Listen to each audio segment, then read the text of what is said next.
ഡയാസ്റ്റസിസ് റെക്ടി, umbilical hernia എന്നിവയ്ക്ക് surgery കഴിഞ്ഞ ഒരു വ്യക്തിയുടെ അനുഭവമാണ് ഈ ഓഡിയോ. ഈ ഫോട്ടോയിൽ കാണുന്ന വയറ് സർജറിക്ക് ശേഷമുള്ള വയറാണ്. അതായത് അബ്ഡോമിനോപ്ലാസ്റ്റി സർജറിക്ക് ശേഷമുള്ള വയറാണ് ഈ കാണുന്നത്. കൂടുതൽ വിവരങ്ങൾക്കായി കമൻറ്റ് ബോക്സ് ഡിസ്ക്രിപ്ഷൻ ചെക്ക് ചെയ്യുക. എനിക്ക് എന്നോട് ഡോക്ടർ ആക്ച്വലി സർജറി കഴിഞ്ഞപ്പോൾ ശരിക്കും അത് അവരൊരു ബിസിനസ്സായിരുന്നു. അതായത് ഒരു തരത്തിലും ഒരു നീതി പുലർത്താത്ത ഒരു ഓപ്പറേഷനായിരുന്നു അത്.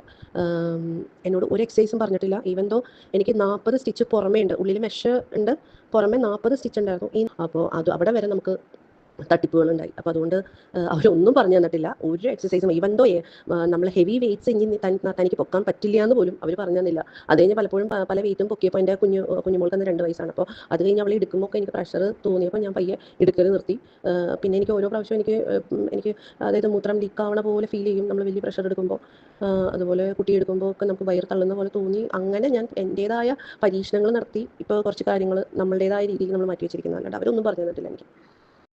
ആക്ച്വലി എനിക്ക് 3 കുട്ടികളാണ്. അപ്പോൾ മൂത്തവർ ഇരട്ടകളാണ്. അപ്പം അത് കഴിഞ്ഞപ്പോൾ തന്നെ വയറിങ്ങനെ തള്ളി ഉണ്ടായിരുന്നു. അത്യാവശ്യം ഗർഭിണി പോലെ തന്നെ ഉണ്ടായിരുന്നു പ്രസവം കഴിഞ്ഞിട്ടും. അപ്പോൾ ആക്ച്വലി ആ ഡെലിവറി കഴിഞ്ഞ സമയത്ത് ഗൈനക്കോളജിസ്റ്റ് പറഞ്ഞു തന്ന എക്സസൈസുകൾ ഇപ്പോൾ പലരും അത് റോങ് ആണ് എന്നുള്ളതാണ് പറയണത്. അപ്പോൾ അത് ചെയ്ത് കഴിഞ്ഞപ്പോൾ ആക്ച്വലി ഒന്നും കൂടി വേഴ്സായി എന്നാണ് എനിക്ക് തോന്നിയേക്കണത്. പിന്നെ ഞാൻ എൻ്റെ ബോഡി വെയ്റ്റ് നല്ലോണം ഡയറ്റ് ചെയ്ത് കുറച്ചിരുന്നു. അപ്പം നമ്മളിത് അറിഞ്ഞില്ല. പിന്നെ ഈ എന്താ പറയുക, ബെൽറ്റ് കിട്ടി നടക്കുകയൊക്കെ ചെയ്തപ്പോൾ അങ്ങനെ അറിഞ്ഞില്ല. രണ്ടാമത് പ്രഗ്നൻ്റ് ആയി കഴിഞ്ഞ് ഡെലിവറി കഴിഞ്ഞപ്പോഴാണ് ഡോക്ടർ പറയണത് എനിക്ക് ഹെർണിയ ഉണ്ടെന്നുള്ളത്. മസിൽ പൊട്ടിപ്പോയിരിക്കുന്ന അവസ്ഥയാണെന്ന് പറഞ്ഞു. അങ്ങനെ ഞാൻ 2018 ഞാൻ എനിക്ക് ഹെർണിയയുടെ ഒരു ഓപ്പറേഷൻ നടന്നിട്ടുണ്ട്. എന്ന് പറഞ്ഞാൽ എനിക്ക് പൊക്കിളുണ്ടായിരുന്നില്ല. പൊക്കിളിങ്ങനെ അങ്ങ് വിടർന്ന് കിടക്കുമായിരുന്നു. അപ്പം എനിക്ക് മെഷ് ഇട്ടിട്ട് പൊക്കിളും ഇങ്ങനെ തുന്നി വെച്ച് പൊക്കിളാക്കി, ആർട്ടിഫിഷ്യലി പൊക്കിളാക്കി ചുറ്റിലും മെഷ് ഇട്ടിരിക്കുകയാണ്. എക്സസൈസ് ഞാൻ യോഗ കഴിഞ്ഞ കൊല്ലം ഞാൻ ഏതാണ്ട് 1 വർഷത്തോളം യോഗയ്ക്ക് പോയതാണ്. അപ്പോൾ നോർമൽ യോഗ. അപ്പോൾ എന്താ വെച്ചാൽ ചില എക്സസൈസ് ചെയ്യുമ്പോൾ എനിക്ക് ഫീൽ ചെയ്യുന്നു എൻ്റെ വയറ് തള്ളി വരുന്ന പോലെ. ഇപ്പം ഞാൻ പ്രഷർ എടുത്ത് ഞാൻ ഒച്ചെടുത്താൽ എൻ്റെ വയറ് തള്ളി വന്ന പോലെ തോന്നിക്കും. അതേസമയം ഞാൻ കുറച്ച് റിലാക്സ്ഡ് ആണ്. ചില എക്സസൈസുകൾ ചെയ്യുമ്പോൾ എനിക്ക് തോന്നും എൻ്റെ വയറ് പെട്ടെന്ന് ഒതുങ്ങിയ പോലെയും തോന്നും. എനിക്ക് ഇങ്ങനെ ടെമ്പററിയാണ് എൻ്റെ വയറ്. ചില ദിവസം വലുതായിരിക്കും, ചില ദിവസം ഇച്ചിരി കൂടി കുറവായിരിക്കും, അങ്ങനെയാണ്. ഇതാണ് എൻ്റെ ഹെൽത്ത് കണ്ടീഷൻ. പിന്നെ എനിക്ക് കുറച്ച് ഹെൽത്ത് ഇഷ്യൂസ് വേറെ. ഇപ്പോൾ എനിക്ക് 40 വയസ്സായി. അപ്പോൾ വെരിക്കോസും പിന്നെ ഹെവി വെയ്റ്റും ഇപ്പോൾ ഞാൻ 85 എന്തോ ഉണ്ട്, 85 86 ഉണ്ട്, എല്ലാം ഉണ്ട്.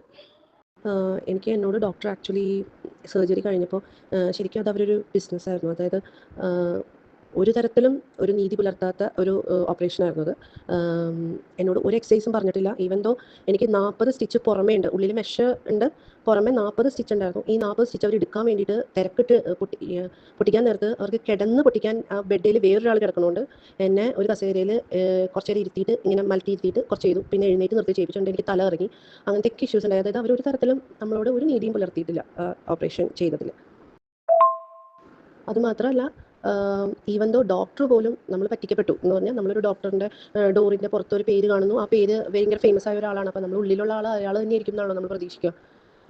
വേറൊരാളുടെ ബോർഡ് വെച്ചിട്ട് വേറൊരാൾ കയറി ഇരിക്കും നമ്മൾ പ്രതീക്ഷിക്കുന്നില്ലല്ലോ. അപ്പോൾ അങ്ങനെ നമ്മൾ അകത്ത് കയറി. അതാണ് നമ്മൾ ഡോക്ടർ. എന്നാൽ എനിക്ക് എൻ്റെ പൊട്ട ബുദ്ധിക്ക് ഒന്ന് ഗൂഗിളിൽ അടിച്ച് ഡോക്ടറിൻ്റെ മുഖം ഒന്ന് നോക്കാനുള്ള ബുദ്ധി എനിക്ക് അന്ന് ഉണ്ടായില്ല. നമ്മൾ ആ ഡോക്ടറെ കണ്ടു. ഡോക്ടർ ഫസ്റ്റ് കണ്ടപ്പോൾ തന്നെ അവർ പറഞ്ഞു സർജറി ഫിക്സ്ഡ് വെള്ളിയാഴ്ച എന്ന് പറഞ്ഞു. നമ്മൾ ഓടിപ്പോയി സർജറി ചെയ്തു. എല്ലാം കഴിഞ്ഞ് അഡ്മിറ്റൊക്കെ കഴിഞ്ഞ് അവസാന ഡേ ഓഫ് ഡിസ്ചാർജ് തന്ന് ഒരു ബറ്റാലിയൻ കുട്ടികൾ അവിടെ പഠിക്കുന്ന നഴ്സിംഗ് കോളേജും കൂടി ആയതുകൊണ്ട് കുറേ പഠിക്കുന്ന പിള്ളേരും കൂടി വരും. അതിൻ്റെ ബാക്കിലൊരു പ്രായമായ മനുഷ്യൻ വന്നു. അപ്പോൾ ഞാൻ ചോദിച്ചു, ഈ പ്രായമായ മനുഷ്യൻ എന്താ ഇപ്പോഴാണോ നഴ്സിംഗ് പഠിക്കണേന്നുള്ള ബോധത്തിൽ ഞാൻ ആ നഴ്സിനോട് ചോദിച്ചു, ഇതാരാന്ന് ചോദിച്ചപ്പോൾ പറയണം, ഇതാണ് ആ ഡോക്ടർ. അപ്പോൾ ഞാൻ കൺസൾട്ട് ചെയ്തതോ ഞാൻ ഓപ്പറേറ്റ് ചെയ്തതോ ഒന്നും ഈ ഡോക്ടറല്ല, അവരുടെ ജൂനിയറാണ്. അപ്പോൾ അവിടെ വരെ നമുക്ക് തട്ടിപ്പുകളുണ്ടായി. അപ്പോൾ അതുകൊണ്ട് അവരൊന്നും പറഞ്ഞു തന്നിട്ടില്ല, ഒരു എക്സസൈസും. ഈവൻ ദോ നമ്മൾ ഹെവി വെയ്റ്റ്സ് ഇനി തനിക്ക് പൊക്കാൻ പറ്റില്ല എന്ന് പോലും അവർ പറഞ്ഞു തന്നില്ല. അത് കഴിഞ്ഞ് പലപ്പോഴും പല വെയിറ്റും പൊക്കിയപ്പോൾ എൻ്റെ കുഞ്ഞുമോൾക്ക് അന്ന് 2 വയസ്സാണ്. അപ്പോൾ അത് കഴിഞ്ഞ് അവൾ എടുക്കുമ്പോൾ എനിക്ക് പ്രഷർ തോന്നിയപ്പോൾ ഞാൻ പയ്യെ എടുക്കൽ നിർത്തി. പിന്നെ എനിക്ക് ഓരോ പ്രാവശ്യം എനിക്ക് അതായത് മൂത്രം ലീക്കാവണ പോലെ ഫീൽ ചെയ്യും നമ്മൾ വലിയ പ്രഷർ എടുക്കുമ്പോൾ. അതുപോലെ കുട്ടി എടുക്കുമ്പോൾ ഒക്കെ നമുക്ക് വയർ തള്ളുന്ന പോലെ തോന്നി. അങ്ങനെ ഞാൻ എൻ്റേതായ പരീക്ഷണങ്ങൾ നടത്തി ഇപ്പോൾ കുറച്ച് കാര്യങ്ങൾ നമ്മളുടേതായ രീതിയിൽ നമ്മൾ മാറ്റി വെച്ചിരിക്കുന്നു. അല്ലാണ്ട് അവരൊന്നും പറഞ്ഞു തന്നിട്ടില്ല എനിക്ക്.